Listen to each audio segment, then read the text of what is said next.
Carol Whitman believed, at 61, that love belonged to a life she used to have. Then, on a quiet March evening, 2 years to the day after she buried her husband, the man who had stood beside him at their wedding 40 years earlier knocked on her door, holding a promise no one alive was supposed to know about. Before we dive deeper, let us know in the comments where you're watching from. We'd love to hear from you, and don't forget to hit that subscribe button so you never miss any of our upcoming videos.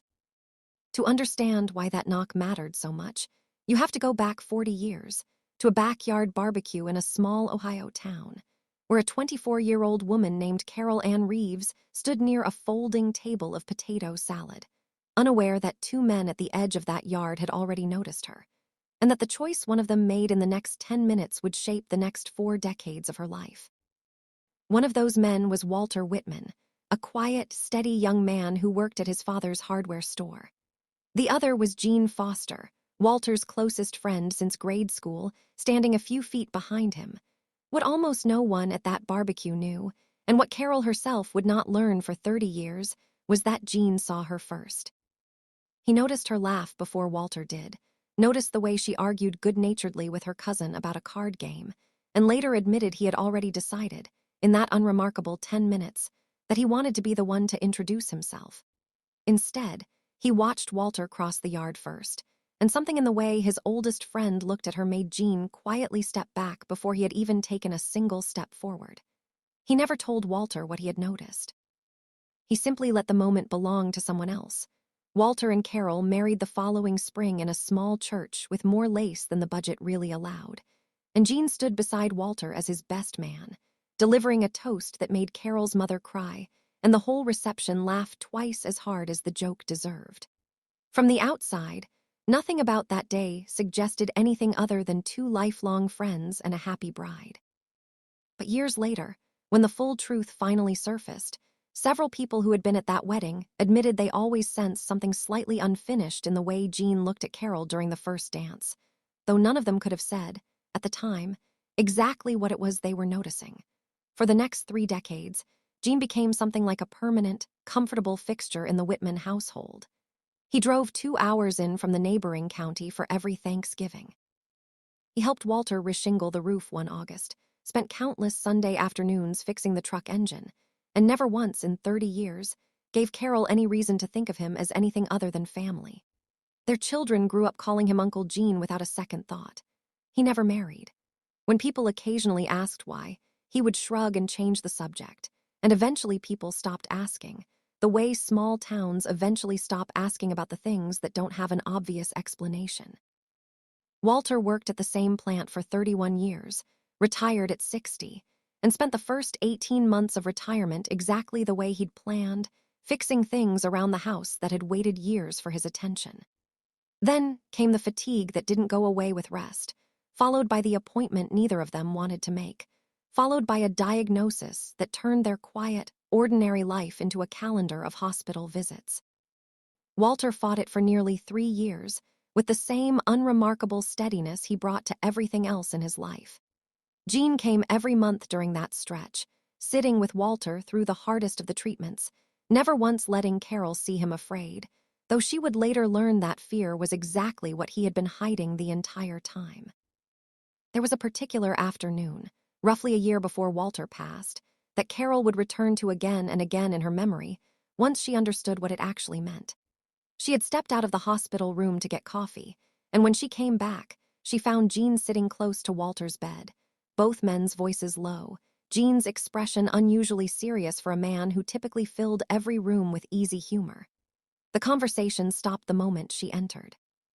At the time, she assumed it was simply 2 old friends discussing something private and unremarkable.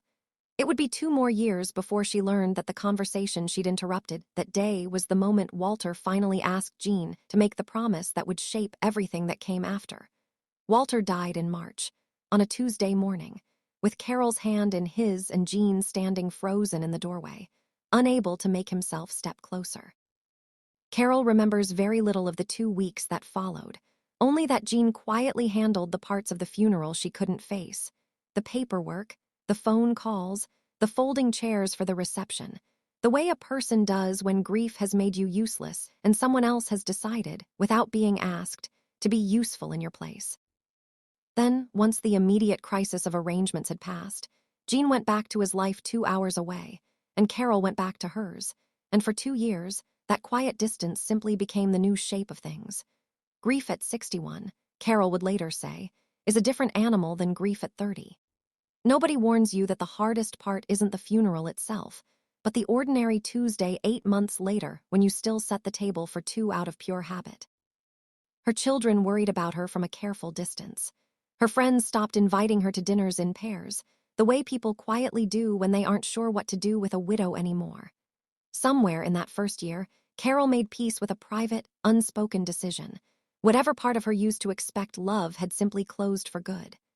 61, she told herself, was too late for anything except learning to manage what remained. The knock came on a Sunday evening in March, 2 years to the day since Walter's death, though Carol wouldn't realize the significance of the date until much later. She almost didn't answer, since no one visited on Sundays anymore.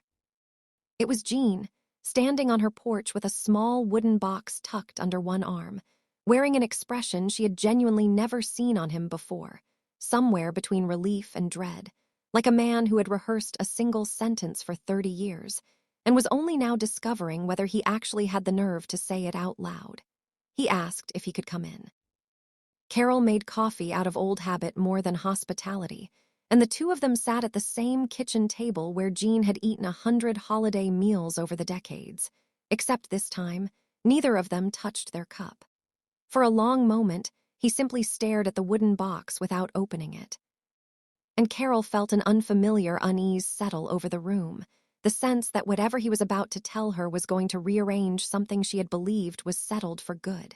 He told her, slowly, that he had made Walter a promise. Not recently.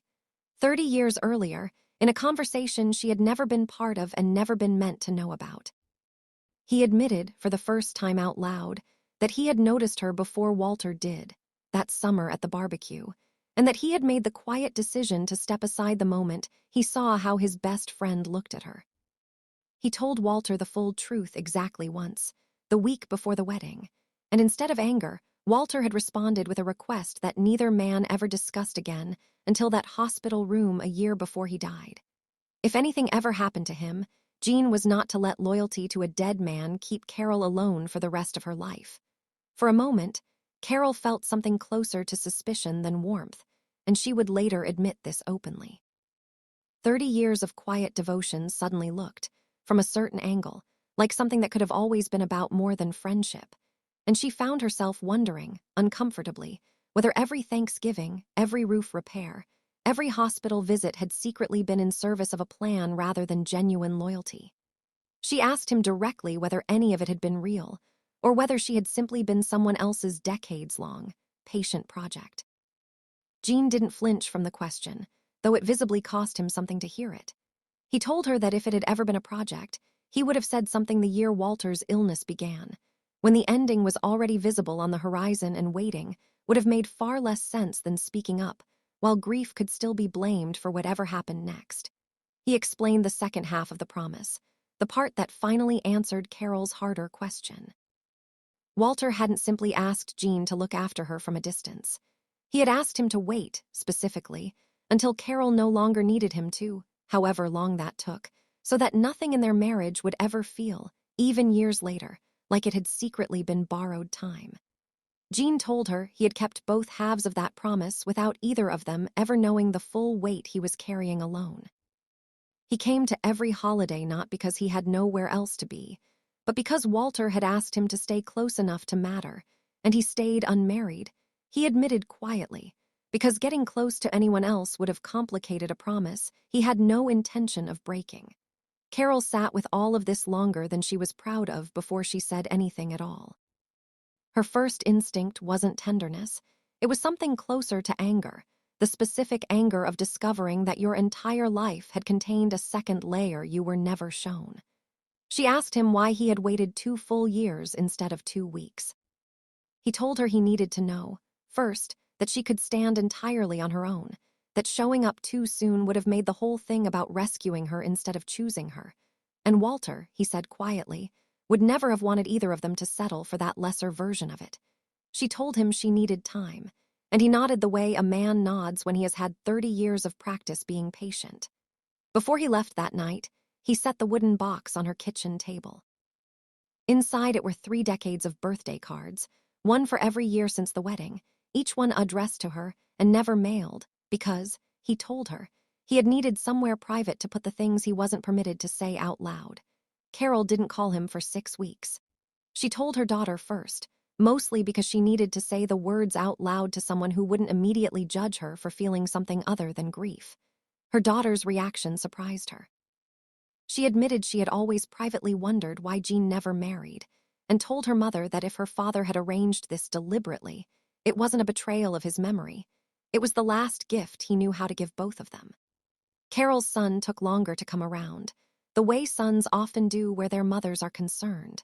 But even he eventually admitted that his father had never once, in 31 years of marriage, made a decision without meaning it fully.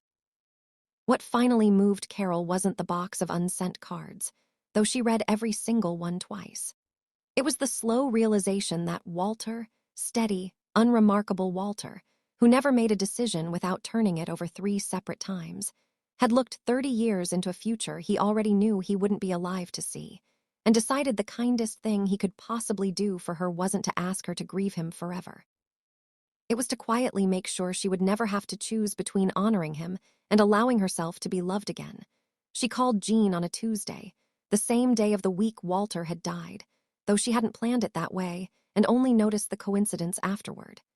She told him she wasn't the same woman who had smiled at him across a backyard barbecue 40 years earlier. He told her, without hesitation, that he had never been waiting for that woman. He had been waiting for exactly who she eventually became.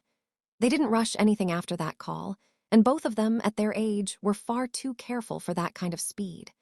But 6 months later, Jean still came for Sunday dinner, except now, for the first time in 30 years, he stayed long after the dishes were done instead of driving the 2 hours home alone.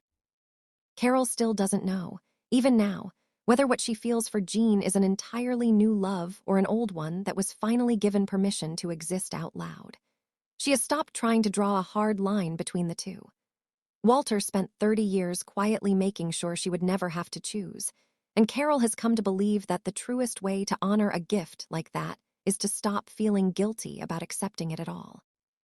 If someone you loved had quietly arranged your happiness years before he was even gone, would you have wanted 30 years to find out, or would you have wanted to know sooner? Tell us in the comments below, and don't forget to subscribe, because these are exactly the kinds of stories we want to keep bringing you, the kind of love that doesn't end simply because everyone assumed it should.